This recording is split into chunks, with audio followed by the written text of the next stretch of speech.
comment convertir ses euros en d'autres devises pour diversifier son patrimoine sur Interactive Broker? Et ben, c'est ce que je vais vous partager dans ce tuto très simple les amis parce que ça m'a été pas mal demandé. Donc je vais vous partager comment vous pouvez convertir des euros en dollars américains, en dollars singapouriens, en francs suisses si vous souhaitez faire en sorte d'avoir différentes devises au niveau de votre patrimoine et ne pas être avec une seule devise qui est l'euro ou le dollar ou tout autre directement. Donc on est parti sur mon écran. Donc là on est sur mon compte Interactive Broker.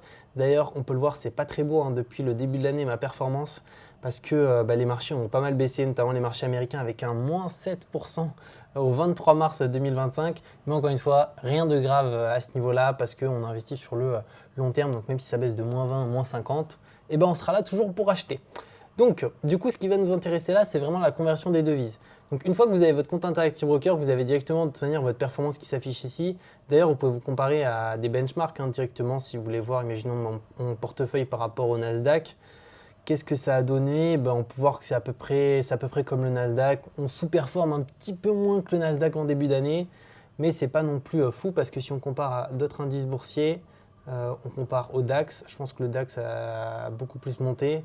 Vous voyez, le DAX, depuis le début de l'année, il est à plus 14, 98. Je suis à moins 7. Mais bon, c'est pas très grave. Du coup, ce qui va nous intéresser, c'est la conversion. Donc pour ça, vous allez dans position directement.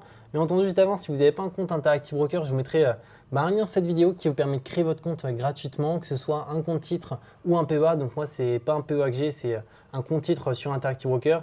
Et clairement, pour moi, ça fait partie des meilleurs courtiers aujourd'hui. Il est gratuit, donc n'hésitez pas à en ouvrir un. Et surtout, pour convertir les devises, etc., ça fait partie des courtiers qui prennent le moins de frais sur les conversions. Et vous avez une panoplie de devises qui vous permet vraiment de diversifier votre patrimoine à ce niveau-là. Donc, premièrement, ici, on va avoir le cash holding. Donc moi, ma devise de base, c'est l'euro que j'ai configuré. Donc vous, si vous êtes européen, votre devise de base, ça sera aussi l'euro. Et après, l'USD ici, pourquoi? Parce que en fait, c'est aussi une devise que j'utilise beaucoup en termes de conversion. Donc forcément, elle m'est proposée. On peut voir typiquement le franc suisse ou d'autres devises ne sont pas proposées. Pourquoi? Parce que j'en ai zéro au sein de mon portefeuille. Mais si j'en aurais directement, là, j'aurais la liste des devises qui me seraient proposées. Donc là, moi, je vais cliquer sur euros pour l'exemple et je vais vous montrer comment on peut convertir des euros en une autre devise facilement. Donc là, il vous faudra sélectionner la devise souhaitée. Donc si imaginons vous voulez pour l'exemple du JPY directement juste ici, c'est quelque chose qui est possible. Pour voir que 1 euro est égal à 161 JPY. Et si imaginons, nous on va faire plutôt simple, on va se mettre après, pour l'exemple, je vais vous montrer avec le franc suisse qui ne doit pas être très loin, qui est juste ici le CHF. Alors il me semble que là c'est à peu près pareil, on va voir. Ici, 1 euro est égal à 0,9560 CHF. Là, ici, on a l'historique de base, c'est sur une semaine, mais vous pouvez regarder sur 5 ans. Et vous allez voir que c'est assez intéressant. C'est qu'il y a des devises qui tiennent beaucoup mieux que d'autres.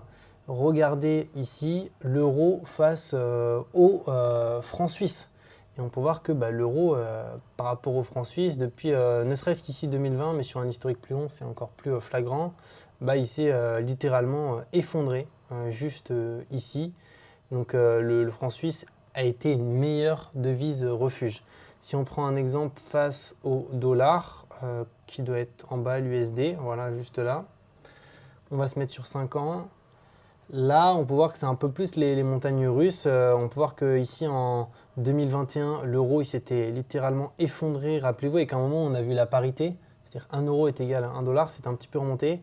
Et là, en ce début d'année, on était quasiment une nouvelle fois à la parité. On était descendu à 1,02, ce qui est très très faible. Et là, ça a remonté un petit peu, notamment avec Trump. Mais on reste quand même sur des niveaux qui sont pas très élevés, 1,08. Et en fait, là, on ne peut pas voir, mais il y avait un moment, dites-vous, où 1 euro, c'était égal en dollars à 1,60 dollars. Donc vous imaginez en fait la perte d'argent qui est colossale. Alors, on ne le remarque pas forcément quand on est en France, mais dès qu'on voyage, on le voit direct en fait. Le coût des produits, voyager aux États-Unis, les prix, en fait, c'est vraiment ultra cher sur certains éléments. Parce qu'en fait, c'est que notre monnaie, l'euro, a pris tarif. Alors, est-ce que ça sera le cas sur le futur? Ça, on ne le saura pas. Mais moi, dans mon cas, j'ai tendance à favoriser le dollar au niveau de mes investissements et au niveau de ma balance de base plutôt que l'euro que je me sers juste finalement pour convertir en dollars. Mais ça, c'est à vous de voir. Vous pouvez faire 50-50, 20% francs suisses, 20% euros, 40% dollars. Après, restez sur les très grosses devises. L'euro, ça reste une très grosse devise parce que si vous commencez à vous mettre sur, je vais prendre, imaginons ici la livre turque. Bah là, ça va être un bon exemple de quelque chose qui s'effondre, hein. On va se mettre sur 5 ans, juste ici. Là, vous voyez que pour l'exemple, 1 euro en 2020, c'est égal à 7 livres turques.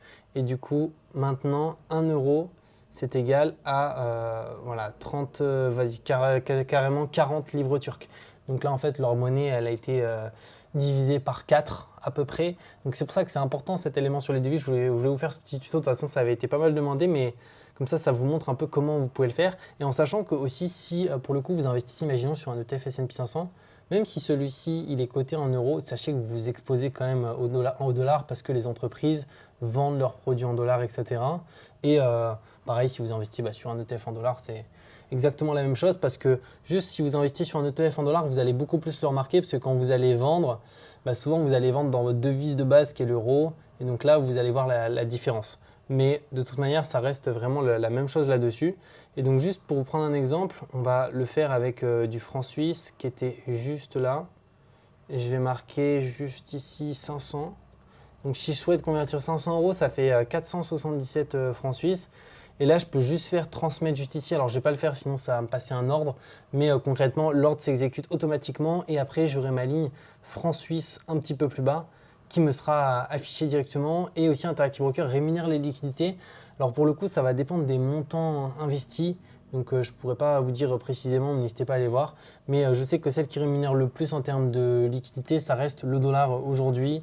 Et mondialement, de manière générale, c'est le dollar qui est la devise la mieux rémunérée, où en général, on va voir du 3,5 à peu près à 4,5%, quelque chose qui est possible. Alors que sur certaines devises, on peut même être en négatif, notamment si on prend ici le rouble, donc la devise russe. Il faut savoir que sur Interactive Broker, il me semble qu'on a de la devise russe. Là, si je convertis des euros en devise russe, il me semble qu'ils me prennent même des frais pour garder ma balance dans cette devise-là. Donc pourquoi, je ne sais pas forcément, mais en tout cas, c'est des devises peut-être où il y a très peu de liquidité ou je ne sais quoi.